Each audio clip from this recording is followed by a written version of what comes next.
Good morning, good afternoon, good evening from whichever part of the world you're from. This is Kavita Ramchan from Life Success Coaching in Mauritius. So, we are reading the book You Were Born Rich by Bob Proctor, and he was the one who was featured in the book and movie The Secret, where the world was introduced to the knowledge of the law of attraction. And Bob Proctor is one of the main authors in that book. And when I read that book, I remember I was like, if I had wings, I could fly. Because it was like, oh my God, this is what I have been experiencing all my life. And I didn't even know it was called the law of attraction. I didn't know I had the power to. That's how I was manifesting things in my reality. I actually thought God is my best friend, and whatever I ask for, I get. I was also very aware that there were times I would not want something really from my heart, and it would manifest in my reality. And so I was very mindful of my thoughts because I knew whatever I was thinking about, I was manifesting in my reality. So now let's continue. Okay, so last time we saw how he spoke about mental strength, right? So build your image now and develop the mental strength to hold it. A number of years ago, prior to Napoleon Hill's death, Earl Nightingale condensed and narrated Think and Grow Rich onto a long playing record. At the end of the record, Mr. Hill comes on to close the record. He said, "And now, as I stretch out the hand of friendship through time and space, let me remind you not to go searching for opportunity in the distance, but reach out and embrace it right now where you are."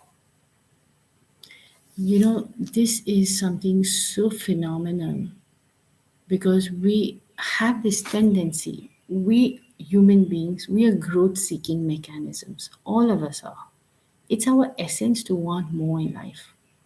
We are like children. We want, like, I have baby shops and I see kids at my shop all the time and they want this toy, that toy. They don't think where the money is going to come from. They never have this thought in their mind.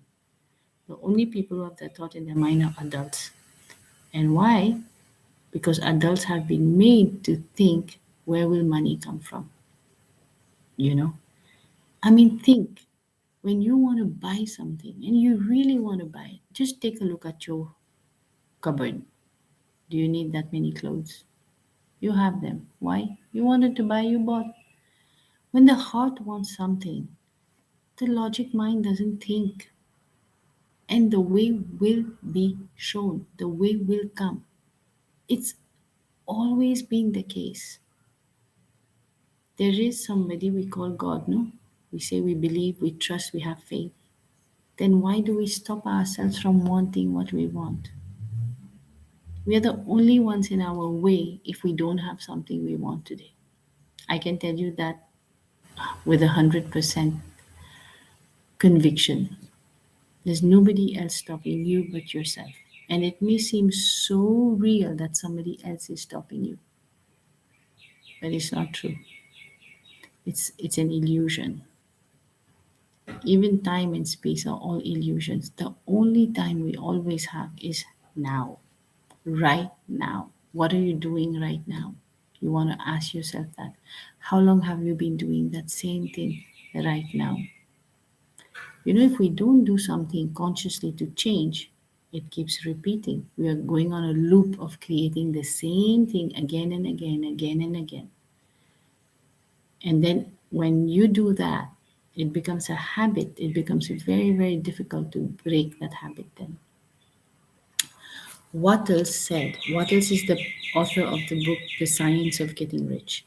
He said, this thinking stuff, because we are surrounded by thinking stuff, and we can think also. We can tap into this thinking stuff, get thoughts, think, and then those thoughts create an idea. So this thinking stuff permeates and penetrates the entire universe. They are both telling us the same thing. Both these authors are telling us the same thing. So build your image now, right where you are. A lot of us go outside to look for happiness, to look for peace of mind. You don't need to do that. It's right here with you. Just look here, look within, look at you. So build your image now, right where you are. Don't even wait until you finish this book. Build it now. What do you want? Think about that. Build that image. You want to drive this car? Write it like, I am so happy and grateful now that I am driving my dream car, the brand, whatever. Whatever you want, you can have. You just have to think it. It starts with that. It's not just thinking and it will happen, but it starts with that. Are you thinking of the car you want to buy, or are you going on thinking that when I have the money, then I'll buy that car? Two very different things. So here it says, just let the image of a more prosperous you float to the center of your consciousness. It's already here. Actually, it's already here. The moment you want something, that thing exists in the unmanifest, in the non-physical form. Because if you can think it, means you can have it. And the only one in your way is you. You're stopping yourself, or you're saying, yes, if I want it, I can have it, and I will let it flow into my reality, into my consciousness first. And from my consciousness, with my mental strength, I'll hold on to that image until it manifests in my reality. Okay, let me see if yeah. For many years now, let me just drink some water.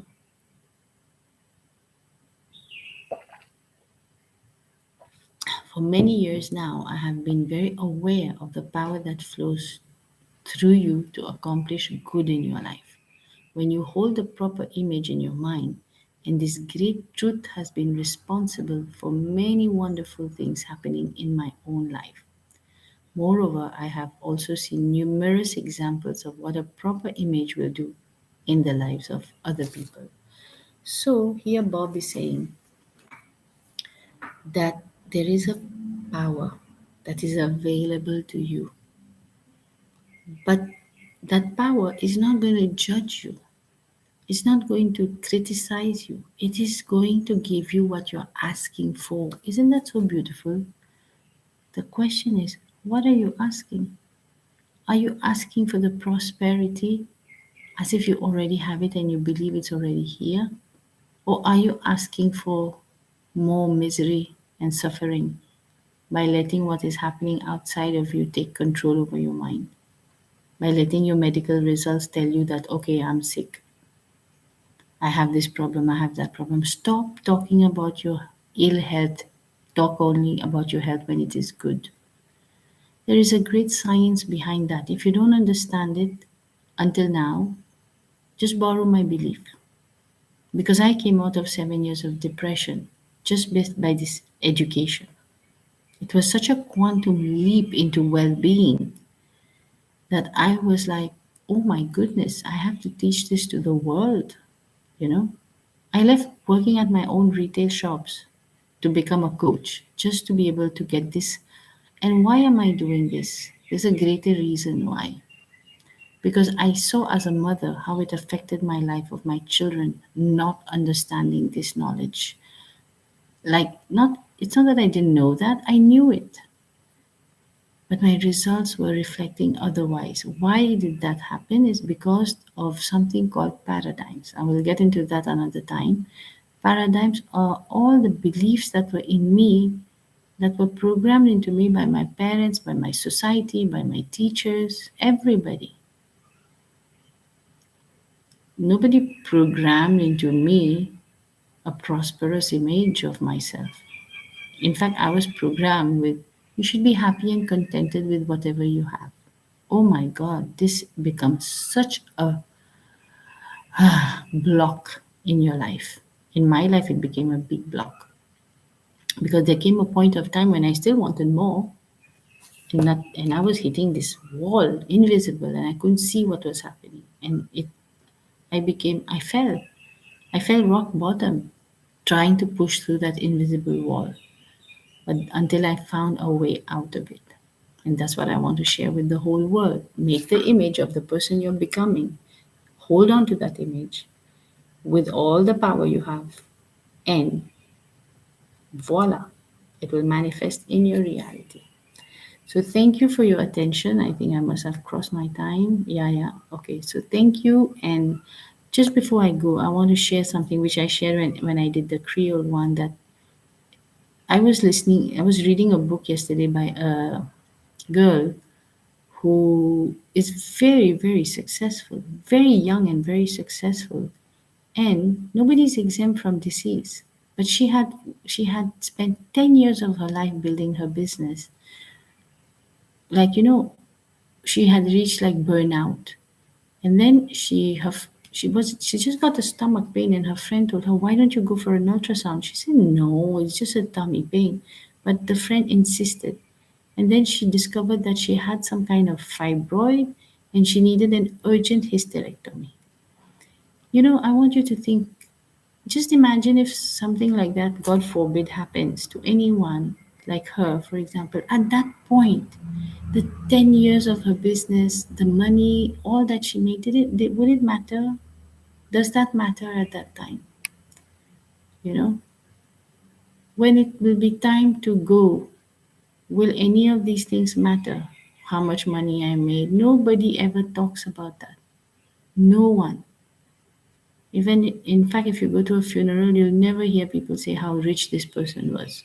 You'll hear how what good deeds he's done in his life, how good a person he was. And if he was not a good person, nobody will say anything. So I want you to think about these things. Do you know how much time you have left here? Are you living your life the way you want to live? Are you the hero of your own life? Are you? If not, you want to become one. And you want to make your life count before you go. Because all of us will go. That is definite. We want to all live before we go. So thank you very much, and I will see you soon. Bye bye.